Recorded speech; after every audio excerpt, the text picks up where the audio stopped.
मैं आपको जवाब नहीं दूंगी। सायोनी घोष ने सिर्फ 8 शब्द बोले और उन 8 शब्दों ने ममता बनर्जी की नींद उड़ा दी। समय आने पर बोलूंगी, बस इतना कहकर सायोनी घोष पत्रकारों के सवालों से बचती हुई आगे बढ़ गई। लेकिन राजनीति में कई बार चुप्पी सबसे बड़ा बयान होती है, क्योंकि जब आपकी पार्टी संकट में हो, जब आपकी नेता पर बगावत हो रही हो, जब आपकी पार्टी के सांसद खुद को असली टीएमसी बताने की तैयारी कर रहे हो, तब आपके पास सिर्फ 2 रास्ते होते हैं। या तो आप खुलकर अपने नेता के साथ खड़े हो जाइए या फिर चुप रहिए। और सायोनी घोष ने दूसरा रास्ता चुना।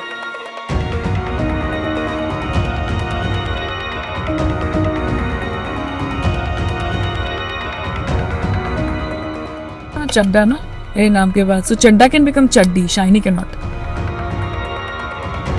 नमस्कार, मैं हूं पल्लवी राजपूत और आप देख रहे हैं डायनामाइट न्यूज। दोस्तों, ये कहानी किसी साधारण सांसद की नहीं है।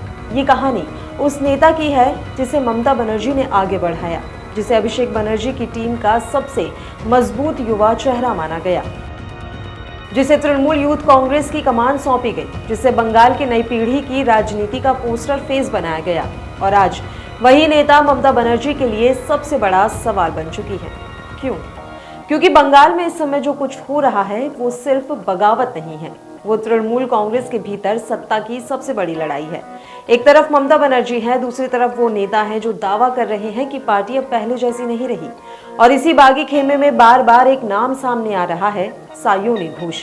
लेकिन कहानी यहीं से दिलचस्प होती है, क्योंकि सायोनी कोई पुरानी टीएमसी नेता नहीं। वे राजनीति में स्टार प्रचारक बनकर आई। टीवी और फिल्मों की दुनिया से निकलकर उन्होंने ममता बनर्जी का दामन थामा। जब बीजेपी बंगाल में तेजी से बढ़ रही थी, तब सायोनी घोष उन नेताओं में से थी जो सबसे आक्रामक तरीके से बीजेपी के खिलाफ बोलती थी।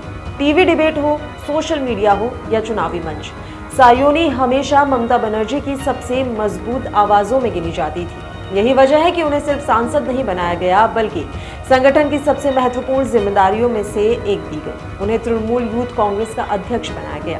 यानी साफ संदेश था, ममता बनर्जी उन्हें भविष्य के नेतृत्व में देख रही हैं। लेकिन राजनीति में रिश्ते अक्सर वहीं टूटते हैं जहां सबसे ज्यादा भरोसा होता है। और फिर अचानक सब कुछ बदलने लगा।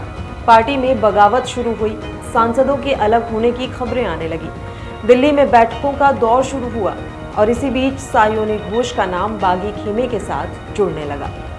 फिर आया सबसे बड़ा संकेत। ममता बनर्जी ने संगठन में बड़ा फेरबदल किया और सायोनी घोष को युवा संगठन के अध्यक्ष पद से हटा दिया गया। राजनीति में पद सिर्फ पद नहीं होता, पद एक संदेश होता है। और बंगाल की राजनीति इस संदेश को बहुत ध्यान से पढ़ रही है। अब बड़ा सवाल, क्या सायोनी बीजेपी में जाएंगी? सच यह है कि अभी तक इसकी कोई आधिकारिक पुष्टि नहीं हुई है, ना ही कोई सबूत है और ना ही उन्होंने बीजेपी ज्वाइन की है, ना ही ऐसी किसी तरह की कोई घोषणा उन्होंने की है। लेकिन सवाल इसलिए उठ रहा है क्योंकि उन्होंने अब तक ममता बनर्जी के समर्थन में खुलकर एक शब्द भी नहीं कहा और उनकी चुप्पी ने अटकलों को और बढ़ा दिया है। लेकिन शायद इससे भी बड़ा सवाल है, क्या ये सिर्फ सायोनी घोष की कहानी है या फिर ये ममता बनर्जी की उस राजनीतिक प्रयोगशाला के टूटने की कहानी है जिसमें उन्होंने फिल्म स्टार, सेलिब्रिटी चेहरे और युवा नेताओं को आगे लाकर टीएमसी बनाने की कोशिश की थी। क्योंकि अगर सायोनी जैसी नेता, जिन्हें पार्टी ने सब कुछ दिया, आज पार्टी से दूरी बनाती है, तो नुकसान सिर्फ एक सांसद का नहीं होगा, नुकसान उस भरोसे का होगा जिस पर ममता बनर्जी ने अपनी नई पीढ़ी की राजनीति खड़ी की थी।